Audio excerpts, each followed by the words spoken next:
할렐루야. 사랑하는 여러분 반갑습니다. 사랑합니다. 우리 좌우 옆에 계신 분 보시면서 사랑합니다 한번 인사하겠습니다.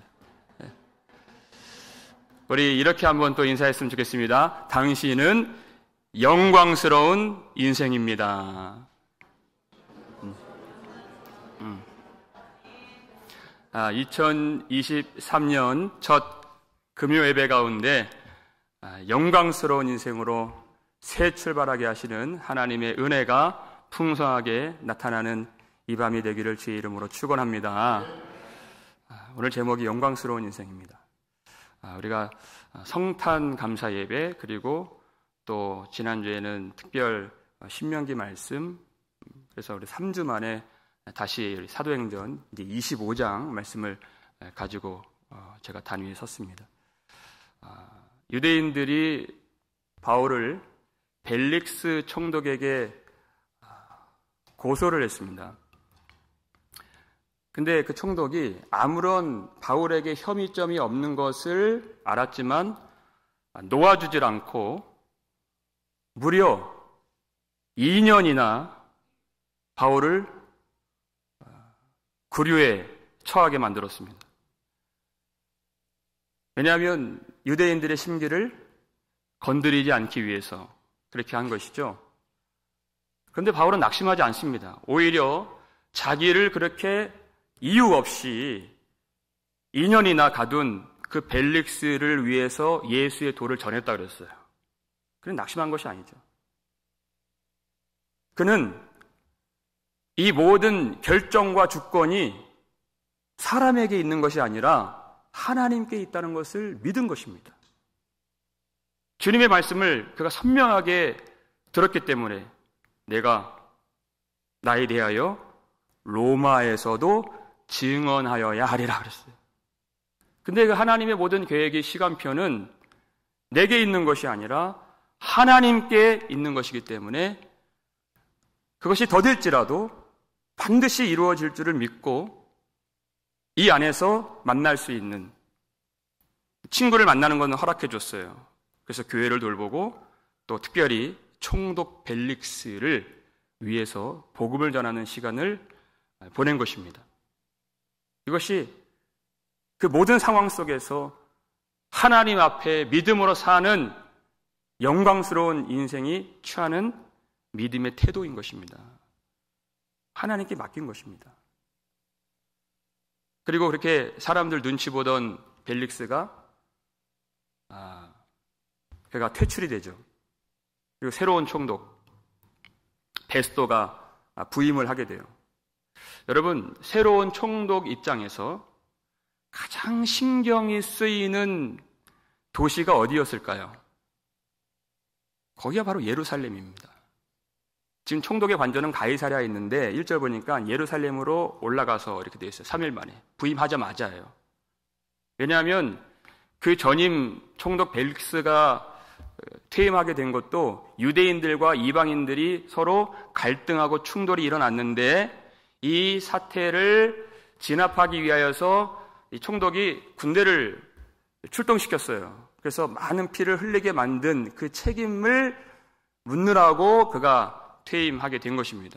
그러니까 이 신임 총독도 아주 신경이 그쪽으로 유대인들에게 곤두서 있는 것이죠. 한마디로 골칫거리가 된다는 것입니다. 그러니까 부임하자마자 거기를 찾아간 것이 좋은 유대 관계를 맺고 더 이상 어떤 소요 사태가 일어나지 않도록 잘 단돌이 하기 위해서 가요. 그런데 이 틈을 타서 유대인들 고위층들이 이 신임 총독 베스토를 보고 한 일이 무엇입니까? 오늘 말씀 2절을 보시면 읽습니다. 대제사장들과 유대인 중 높은 사람들이 바울을 고소할세 이렇게 되어 있어요. 여러분, 이제 막 부임을 해서 해야 될 이야기들과 현안들이 얼마나 많이 있어요. 유대인들의 안위와 안전과 복지와 발전과 그런 일들이 많죠. 그런데 대뜸 만나자마자 바울을 또 고소한 것이 2년 전에 그렇게 그들이 했던 것처럼, 그러니까 시간이 이렇게 지났는데 그들 속에 있는 바울에 대한 증오심이 꺼졌습니까? 남아있습니까? 그대로 남아있다는 것이에요. 여러분, 이 속에 있는 미움이라고 하는 것은 쉽게 사라지지 않습니다. 더군다나 유대인들이 갖고 있는 그릇된 종교심에서 온 미움이라면 더 그것이 극성을 부리는 것이에요. 성령께서 마음을 새롭게 하시기 전에는 그것이 없어지지 않고 오히려 시간이 가면 갈수록 뿌리는 깊어지고 더 증폭되고 확산되고 커지게 되는 것입니다. 미움은 미움으로 끝나지 않는다, 그 뜻입니다. 그 속에 저의가 있어요. 무슨 꿍꿍이가 있을까요? 3절 말씀 보여주시면 읽겠습니다. 베스도의 호의로 바울을 예루살렘으로 옮기기를 청하니 이는 길에 매복하였다가 그를 죽이고자 함이더라. 아멘. 이렇게 되어 있어요. 바울을 죽이려고 고소를 한 것입니다. 이 총독에게 바울을 데리고 와달라고 이렇게 청탁을 한 것이죠. 그러면 길에 숨어 있다가 바울을 죽이는 그런 음모를 그들이 계획을 갖고 있었어요. 2년 전에도 그들이 바울을 죽이기 전에는 먹지도 아니하고 마시지도 않겠다고 결단한 40명이 천부장을 이용해서 나오게 해서 죽이려고 계획했던 그 방법과 똑같은 방법이에요.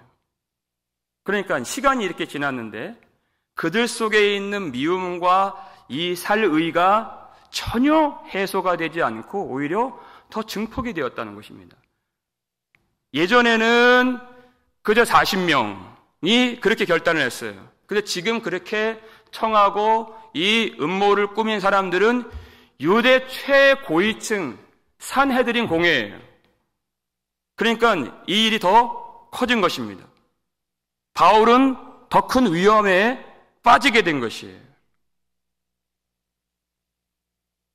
여러분, 그들이 진짜 원하는 것이 무엇일까요? 바울을 죽이는 것이 바울의 목숨이 그들이 원하는 바일까요? 1차적으로는 맞죠. 근데 진정 원하는 것은, 그들이 원하는 것은 바울이 가진 복음을 끊어내는 것입니다. 아니, 바울이 복음을 전하지 않는다면, 그저 유대교에 순응한다면 죽일 이유가 무엇이 있겠습니까? 복음 때문에 바울은 위험에 빠진 것입니다. 바울은 스스로 충분히 이 위험에서 벗어날 수 있는 길이 있어요. 복음을 버리면 되는 것입니다. 복음을 버리면 위험할 일도 없고 이렇게 피곤하게 법정에서 싸울 일도 없고 죽음의 위협을 당할 일도 없는 것입니다. 그러나 바울은 그렇게 할 수가 없습니다. 왜? 이 복음은 자신의 생명보다 더 귀하신 예수 그리스도의 복음이기 때문이에요. 이것이 영광스러운 인생이 갖고 있는 믿음의 태도인 것입니다. 자신의 안위와 일신과 행복과 만족을 위해서 사는 것이 아니라 오로지 예수 그리스도의 복음과 영광을 위해서 사는 것이에요. 주님의 사람이라는 뜻입니다. 여러분, 이 사실을 중요한 것은 하나님이 모르지 아니하신다는 것입니다. 하나님은 무심한 방관자가 아니시다. 오늘 새벽에도 제가 그 말씀을 전했죠. 하나님은 무능한 우상이 아니시고 방관자가 아니시다는 것이에요. 우리가 믿음을 지켜온 이 모든 세월 동안에 얼마나 많은 도전과 괴휼과 음모와 시련들이 있었습니까? 우리의 힘으로, 우리의 지혜로 이겼다고 생각하는 것은 너무나도 잘못된 사람의 생각인 것입니다. 우리가 한 것이 없습니다. 우리가 알지 못하는 더 많은 위험들이 있었지만은 그때에도 하나님이 우리와 함께 해주시고 하나님이 하나님의 의로운 손을 우리에게 펼쳐주셔서 우리를 붙들어 주시고 모든 원수들을 물리쳐 주시고 이 위험이 가득한 충만한 이 험한 세상에서 이 땅에서 우리를 보호하시고 지켜주셨다는 것입니다. 우리의 요새가 되어주시고 폭풍 중에 피난처가 되어주시고 폭양 중에 피할 그늘이 되어주시는 여호와 하나님, 하나님이 우리와 함께 하셔서 하나님이 우리를 지켜주신 것이지 사실 우리가 믿음을 지킨 것이 아닙니다. 우리가 말씀을 지킨 것이 아니라 말씀이 우리를 지켜주신 것입니다. 우리가 예배를 지킨 것이 아니라 예배가 우리를 지켜주신 것입니다. 하나님이 그 위험을 모르지 아니하신다는 것입니다. 우리는 뭐가 위험인지 아는 것도 있고 모르는 것도 있지만 우리가 아는 위험도 하나님이 아시고 우리가 모르는 위험도 하나님이 아셔서 하나님이 그의 손을 펼쳐서 우리를 붙들어 주시고 지금도 우리를 보호해 주심을 믿으시길 바랍니다. 바울이 알아야 될 것은 어떤 권력자들이 어떤 많은 사람들이 자기를 죽이려고 계율과 음모와 계획을 세웠는가? 그건 알 필요가 없는 것이에요. 내가 주 안에 있다는 사실, 하나님의 계획 안에 있다는 사실, 하나님의 능력의 팔 안에 있다는 그 사실, 그 한 가지만 기억하면 되는 것입니다. 총독에게 유대인들이 그렇게 죽일 음모를 가지고 부탁을 해요. 그를 데리고 와달라는 것입니다. 그런데 베스토가 뭐라고 대답을 하느냐면 4절 5절 말씀 읽겠습니다. 베스토가 대답하여 바울이 가이사랴에 구류된 것과 자기도 멀지 않아 떠나갈 것을 말하고 또 이르되 너희 중 유력한 자들은 나와 함께 내려가서 그 사람에게 만일 옳지 아니한 일이 있거든 고발하라 하니라. 이렇게 되어 있어요. 유대인들에게 일단 휘둘리지 않는 모습을 그가 보입니다. 아니, 내가 그를 이 미결수를 데리고 와서 너희들에게 가는 것이 맞느냐? 아니면 너희들이 나 있는 곳으로 오는 것이 맞는 일이냐? 이렇게 하는 것이죠. 만약 그에게 혐의점이 있고 잘못된 일이 있다면 너희들이 나 있는 곳에 와서 고발을 해라. 나는 여기에 오래 있지 않을 것이다. 하는 것이에요. 그 말이 맞는 것이죠. 그러니까 그들이 갖고 있었던 총독이 바울을 데리고 오면은 길에 매복하였다가 죽이려고 했던 그 계획이 어떻게 됩니까? 어그러진 것이죠. 하나님이 하신 일이에요. 그들의 뜻대로 되지 않는다 하는 것이에요. 그러니까 유대인들이 차선책으로 베스토가 했던 말대로 그들이 대표단을 꾸려서 다시 가이사랴로 총독을 따라서 올라갑니다. 그리고 이 법적인 절차를 따라서 2년 전에도 그렇게 변호사 더둘로를 통해서 고발했지만 이제 다시 고발을 하는 것이에요.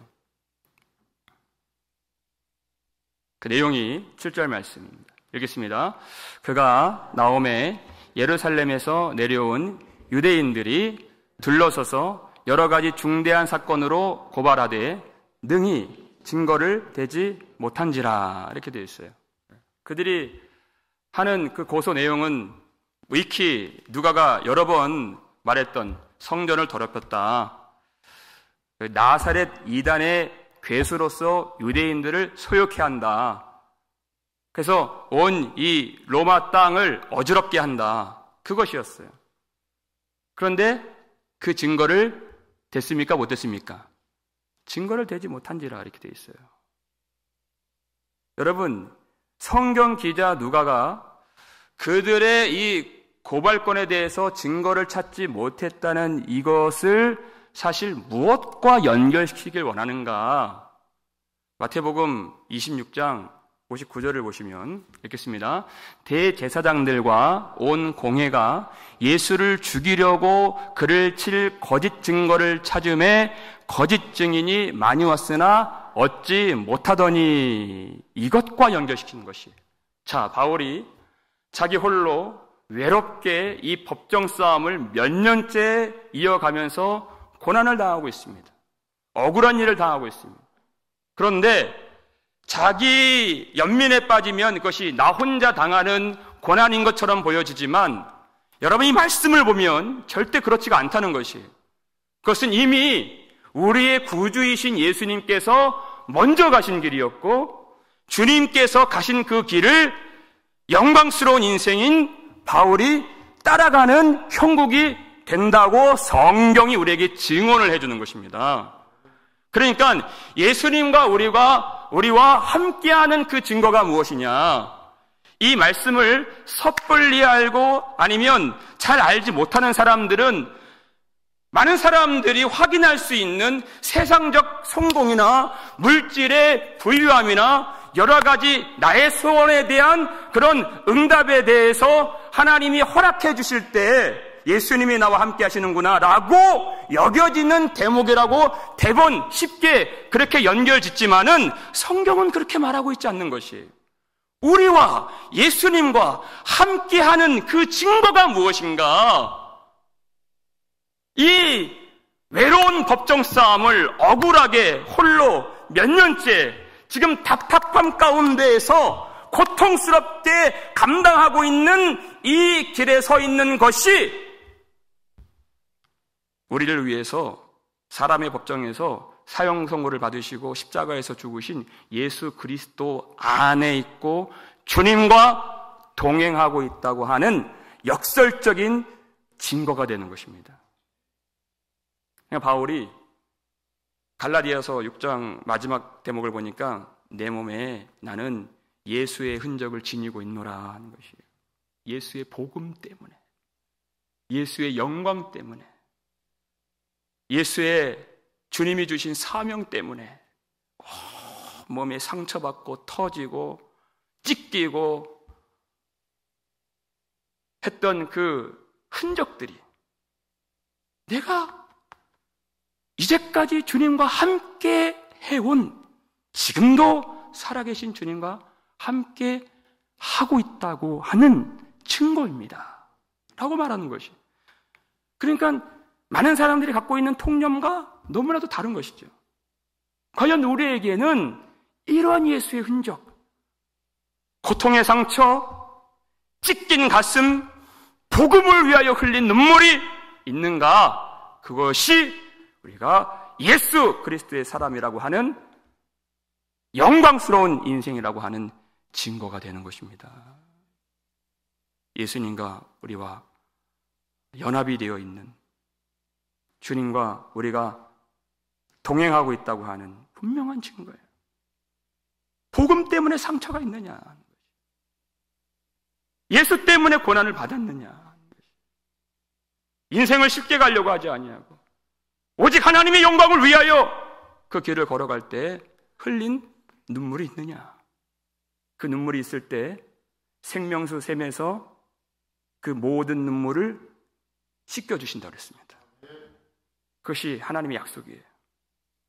그래서 이 땅에서 우리는 눈물을 흘려야 되는 것입니다. 복음을 위하여서, 주님을 위하여서. 쉬운 길이 아니라는 것입니다. 그것이. 그렇기 때문에 주님과 함께하지 아니하면 할 수가 없는, 한 걸음도 진행할 수가 없는 길이 바로 믿음의 길이요 십자가의 길인 것입니다. 그들이 아무런 증거를 찾지 못했어요. 유대인들이 예수님에 대해서 거짓 증언들을 대동했지만 아무 증거를 찾지 못했던 것처럼 바울은 그 길에 서 있는 것입니다. 이제 바울이 자기 스스로를 변호할 차례예요. 8절 말씀을 보여주시면 읽겠습니다. 바울이 변명하여 이르되 유대인의 율법이나 성전이나 가이사에게나 내가 도무지 죄를 범하지 아니하였노라 하니. 율법에 대해서 이 성경 기자 누가는 끊임없이 줄기차게 바울이 율법을 어긴 적이 없고 오히려 율법에 신실한 사람이라는 것을 가르쳐주죠. 성전을 더럽힌 적이 없고 오히려 성전에서 정결 예법을 따라서 7일간 그가 성전을 출입했다는 그 사실을 명확하게 우리에게 증언해 주고 있는 것입니다. 근데 여기서 바울이 누구의 이름을 언급해요? 가이사에게, 로마 황제죠. 그러니까 이 법정에서 바울이 하는 말의 의도는 뭐냐면, 만약 가이사에게 내가 잘못한 것이 있다면 그것을 누가 판단합니까?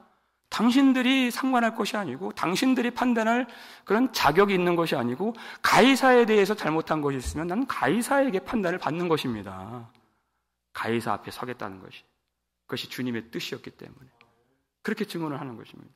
그 얘기를 듣고 보니까 증거도 없죠. 말도 틀린 것이 하나도 없어요. 그러니까 이 신임 총독 베스토가 부임하자마자 첫 사건이거든요, 이것이. 근데 어떻게 결론을 내려야 될지 너무나도 당혹스럽고 알 수가 없는 지경에 빠진 것입니다. 9절 말씀 한번 보여주세요. 읽겠습니다. 베스토가 유대인의 마음을 얻고자 하여 바울더러 묻되 내가 예루살렘에 올라가서 이 사건에 대하여 내 앞에서 신문을 받으려느냐? 여러분, 앞에 아주 중요한 대목인데 제가 강조를 빼뜨렸어요.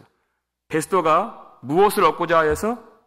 유대인의 마음을 얻고자 하여서 바울에게 이렇게 질문을 했다는 것이, 의도가 바로 유대인의 마음을 얻고자 하여서. 아주 중요한 대목인 것입니다. 바울을 보니까 혐의 사실에 대해서, 이 고소건에 대해서 증거가 없어요. 그럼 풀어주는 것이 맞는데, 그런데 유대인들을 의식하고 법정에서 하는 것을 보니까 열흘 전에는 베스토의 태도가 그렇지 않았어요. 당당했어요. 그런데 불과 딱 열흘이 지났어요. 그러니까 이 사람들 눈밖에 나면은 내가 이 정치 생활이 탄탄하지 않겠구나, 피곤해지겠구나. 이제 유대인들의 마음을 얻는 쪽으로 점점 기울어지게 된 것입니다. 그러니까 바울에게 내가 예루살렘으로 내려가서 이 재판을 다시 받겠느냐 물어요. 열흘 전에는 그것을 거절했잖아요. 유대인들이 그렇게 제안한 것을 거절했어요. 근데 그걸 다시 주워 담아서 그렇게 하겠느냐고 묻는 것입니다. 왜? 유대인들이 두렵기 때문에.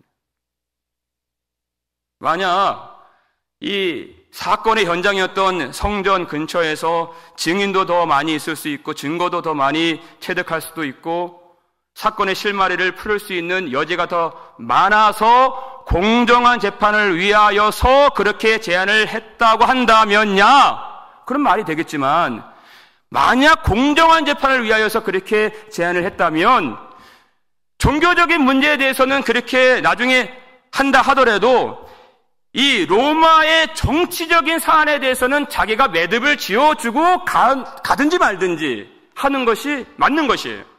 근데 그렇게 하질 않죠. 왜? 이 사건을 공정하게 풀어가는 것이 그의 의도가 아니라 유대인의 마음을 얻고자 해서, 그것이 목적이었기 때문에 불과 열흘밖에 되지 않았어요.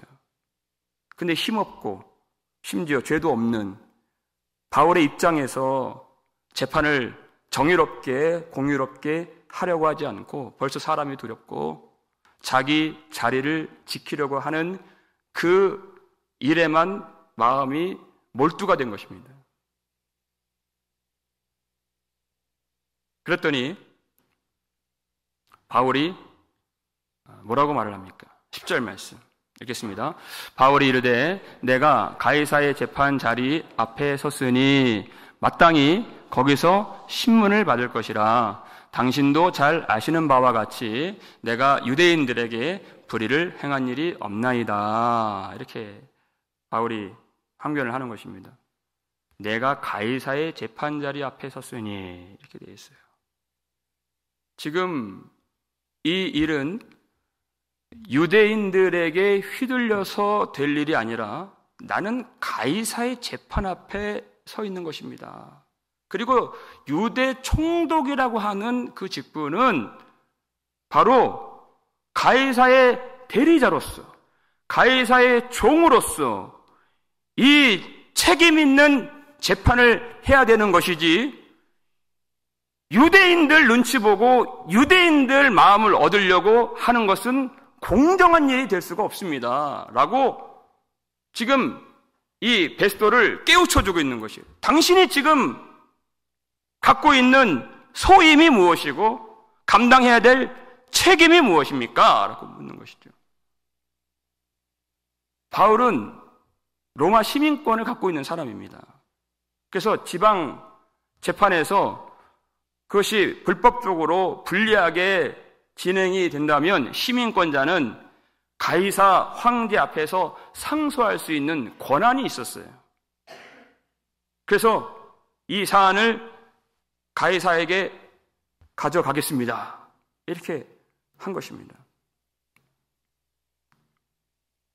베스토가 가이사의 종으로서, 대리자로서 이 일을 공정하게, 올바르게, 책임있게 행하지 않고 있기 때문에. 여러분, 여기서 한 가지 질문이, 바울이 유대인들의 이 음모와 계율이 무엇인가 아마 모르지 않았을 것입니다. 유대인들이 어떤 사람들인지 알기 때문에.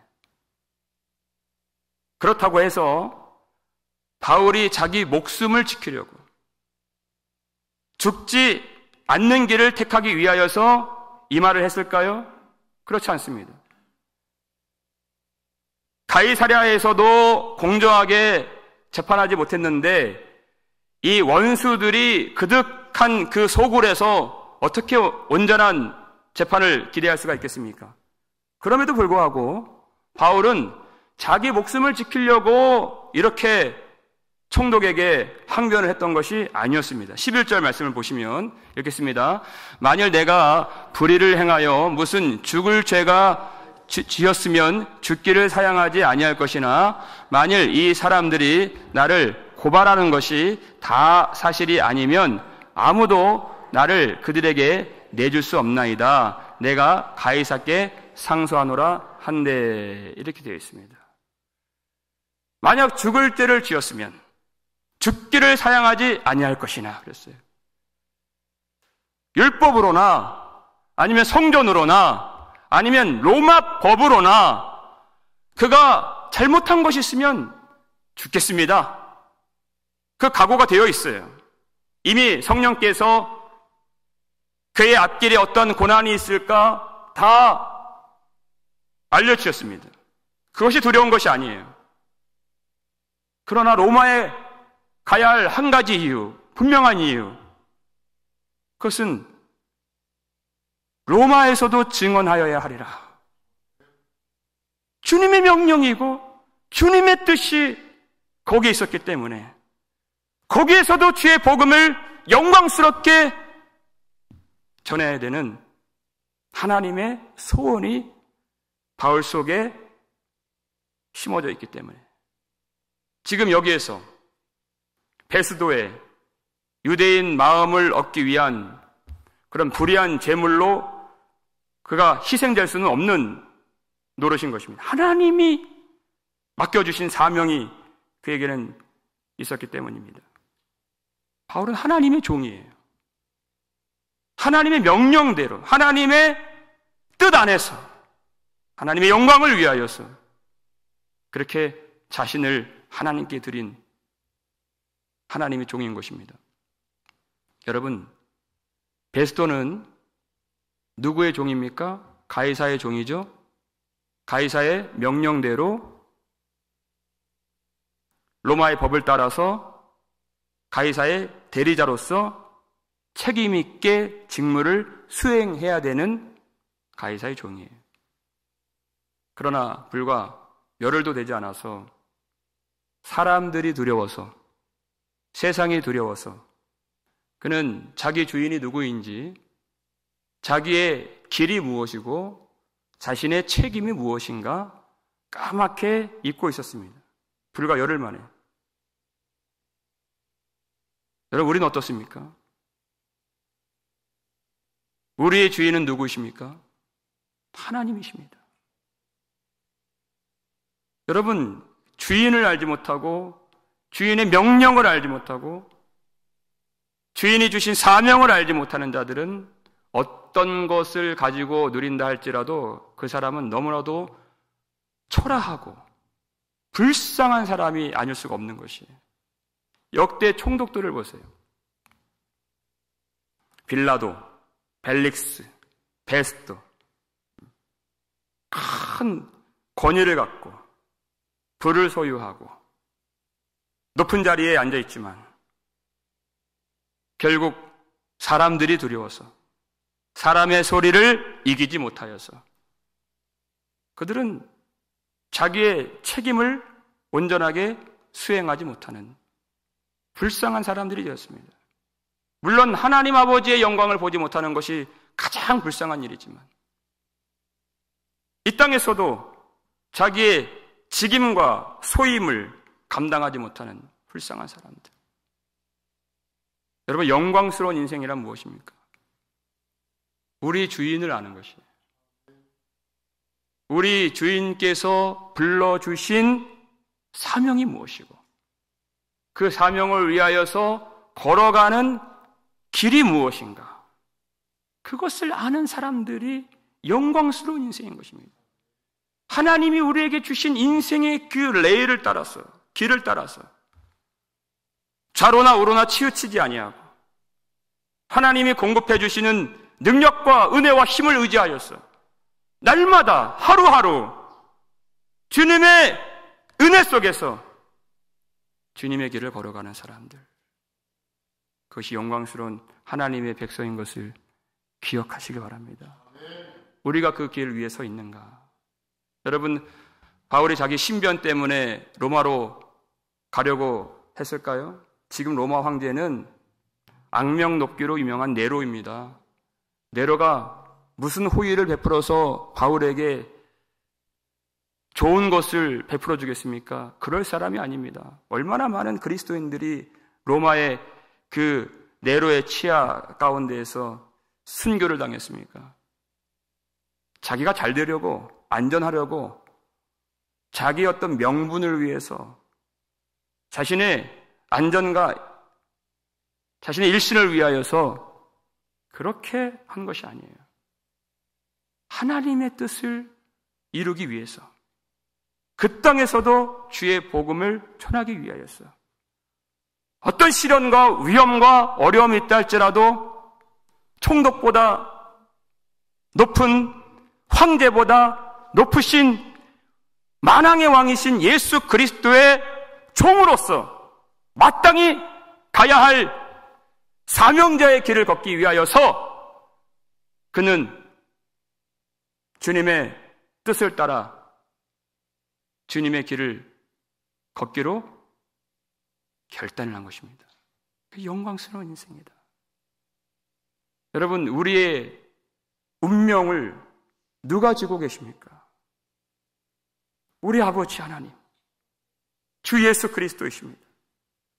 이 총독은 열흘 만에 사람들에게 마음을 빼앗기고 그들의 마음을 얻기 위하여서 초라하고 책임감 없는 불의한 그 길을 걷게 된 것이에요. 영광스러운 인생은 그렇지 않습니다.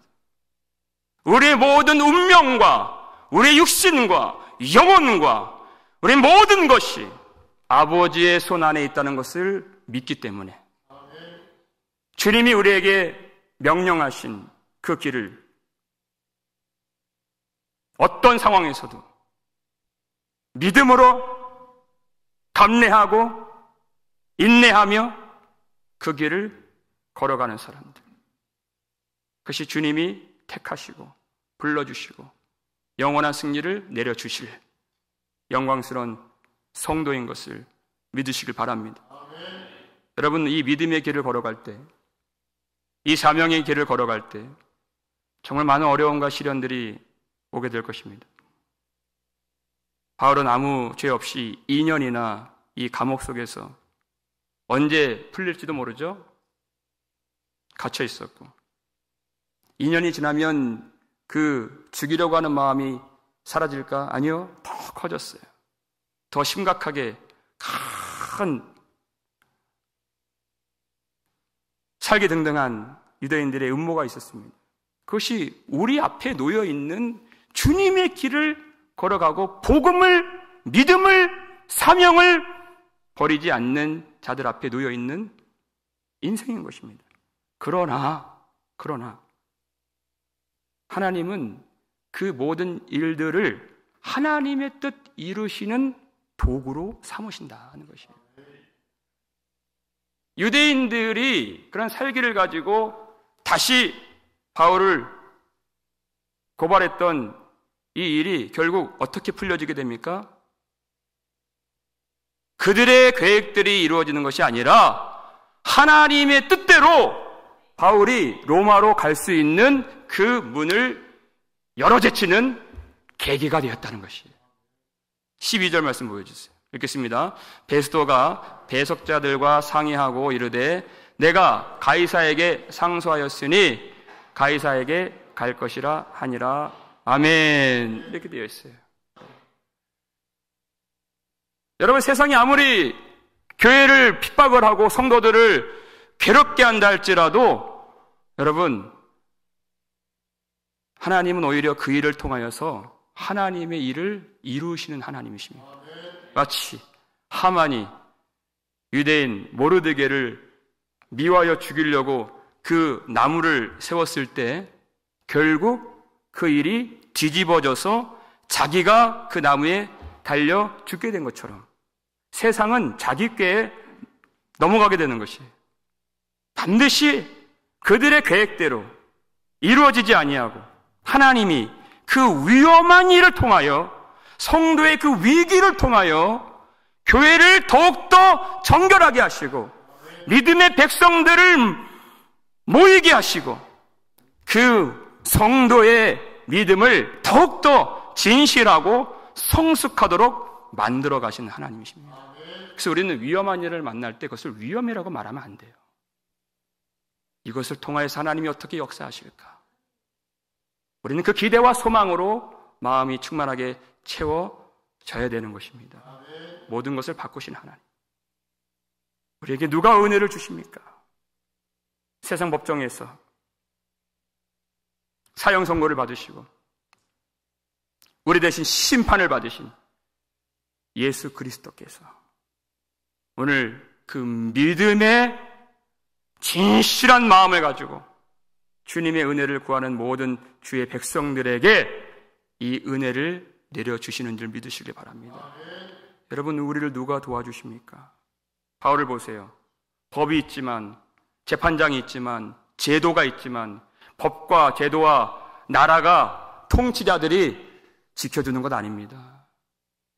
십자가에서 세상을 이기신 우리 주 예수 그리스도께서 우리를 보호해 주시고 우리를 지켜주시고 최후 승리 얻기까지 우리와 함께 하시고 세상의 그 모든 계율까지도 하나님의 뜻 이루어내시는 계기로 도구로 사용하심으로써 하나님의 백성들을 영광의 자리로 올려주실 것을 믿으시길 바랍니다. 그렇기 때문에 여러분 두려워하지 마시고 이방인들처럼 염려하지 마시고 우리의 모든 운명과 인생과 영혼을 붙들고 계시는 우리 주님께 모든 것을 의탁하여서 우리에게 주신 영광스러운 이 사명의 길을 충심으로 책임있게 감사함으로 믿음으로 걸어감으로써 오직 하나님께 영광을 돌리는 영광스러운 인생 되실 수 있기를 주의 이름으로 축원합니다.